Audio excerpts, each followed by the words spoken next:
Olá, meu nome é Andréa Schaefer e essa é uma aula de Sociologia. E o assunto hoje é um assunto recorrente, é um assunto que tem sido muito tema de Enem de todas as federais, que não tem como sair da pauta porque estamos no Brasil, que é a exclusão social. A palavra por si só, né? O excluído é o que não está dentro, é o que não conseguiu entrar no centro, é o que consta na margem. Em sociologia, inclusive, o conceito de marginal não é o bandido, etc. Não. É o cara que ficou à margem, que não lhe foi possibilitado participar de todas as decisões e exercer o seu papel cidadão. Então, a exclusão social é um grupo, né, um processo de afastamento de grupos sociais do centro das decisões, sejam elas quais forem, políticas, culturais, econômicas. Então, a exclusão social afasta esse grupo, tira esse grupo desse foco, fazendo com que eles vão, né, com que esses grupos se localizem à margem do processo histórico. Esse é um conceito de marginal.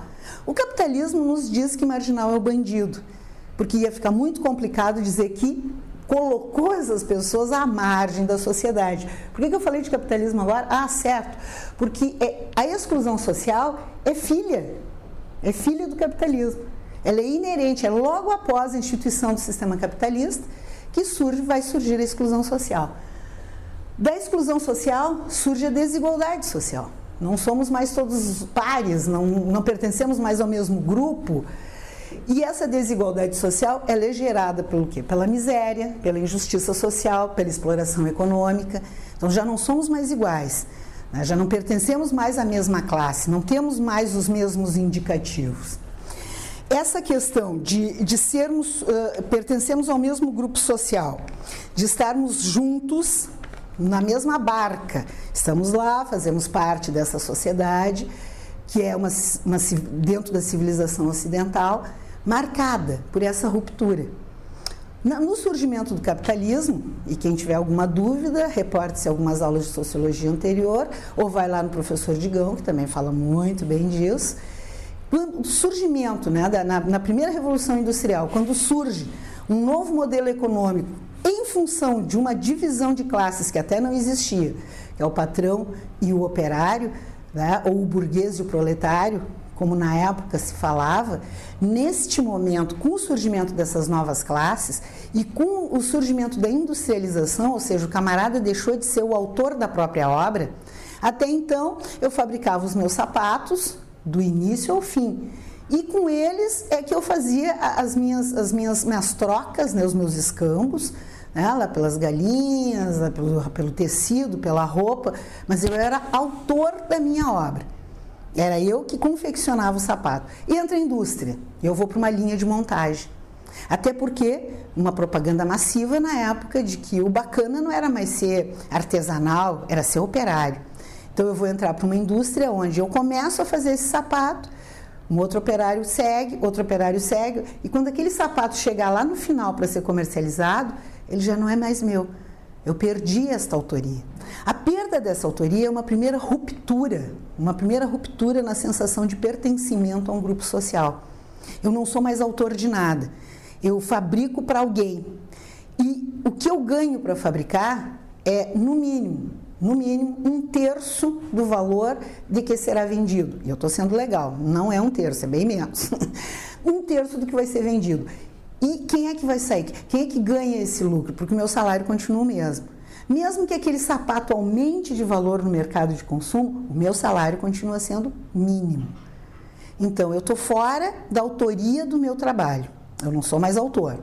Eu faço parte de uma linha de montagem. Então, eu sou mais um pedaço da máquina. Isso já me destrói a minha identidade de partícipe social, minha identidade cidadã. Ganho muito menos do que eu ganhava antes, porque antes eu podia determinar o preço do meu trabalho, eu agora não determino mais, é o patrão que faz isso.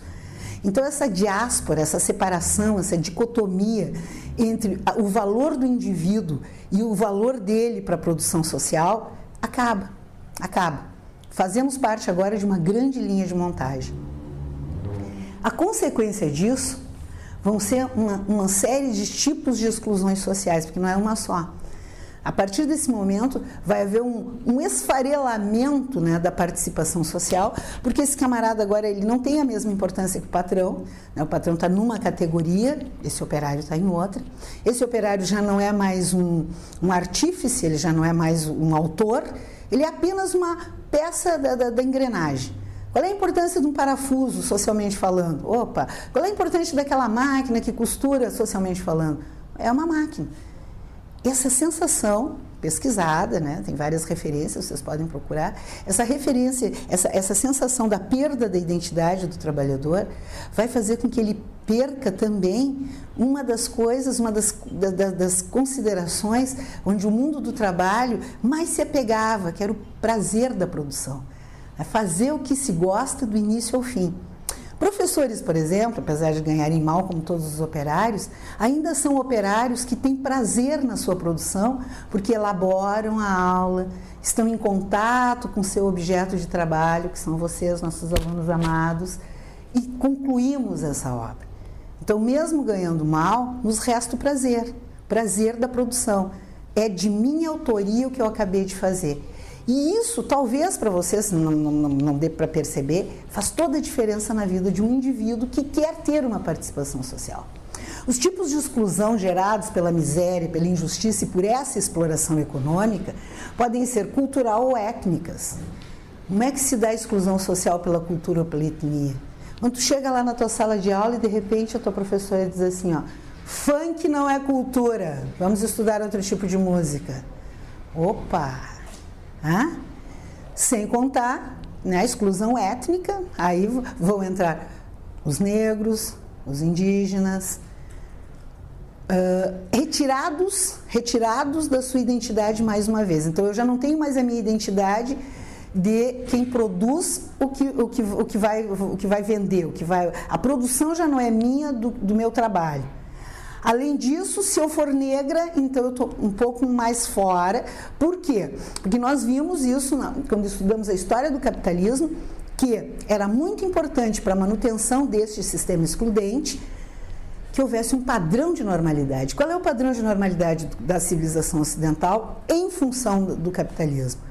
Altos, brancos, louros de preferência, bem-nascidos, heterossexuais, casados, com prole e muito bem financeiramente. Está fora disso? Não está? Não parece contigo? Então tu está à margem dessa história. Essa é uma exclusão muito apropriada desse sistema.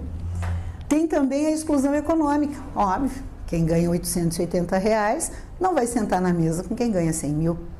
Né? É um sistema excludente e aí o econômico é o ponto crucial. Também pode haver uma exclusão etária, né? Qual é a voz que as crianças têm nessa sociedade, qual é a voz que os idosos têm nessa sociedade. E mesmo tendo hoje, né, um Estatuto da Criança e do Adolescente para cuidar dos seus direitos, mesmo tendo hoje um Estatuto do Idoso para cuidar dos seus direitos, ainda assim nós sabemos que na civilização ocidental as crianças são vistas dentro do sistema capitalista como consumidores. E os idosos como um emperro, um problema. Culturalmente perdemos aquela noção dos sábios da tribo. Nas civilizações mais antigas, recorria-se aos mais idosos para conselhos, eram sábios da tribo, eles formavam um conselho mesmo, né, de decisões. Perdeu-se. Então o idoso hoje é um problema. E aliás está vivendo muito, inclusive, né? Está gerando gastos em função de viver. E a criança não tem voz. Não se procura, por exemplo, as crianças na faixa etária da educação infantil para saber como é que está, qual é a opinião delas, por exemplo, sobre os fazeres pedagógicos. Como assim? Perguntar para uma criança? Por que não? Em que momento a gente começa a dar voz para um ser humano? Se já está falando, já tem voz. Temos também a exclusão sexual e de gênero, e aí eu sou mulher, posso falar com muita propriedade, mas dentro disso também entram todos os LGBTs, né? Então as mulheres, se for mulher e se for negra, então, puxa, pior ainda. E essa exclusão de gênero, no caso das mulheres, ela se materializa em 15% a menos do salário até os dias de hoje de um homem branco com a mesma qualificação. Se for negra, então é menos 25% do salário. Isso é um tipo de exclusão. Patológica, a questão das enfermidades, né? E aí eu vou citar os portadores do vírus HIV, né? Que continua, a AIDS continua sendo um problema, ainda não foi sanada, não há nem a descoberta do fim da doença e muito menos o acolhimento social.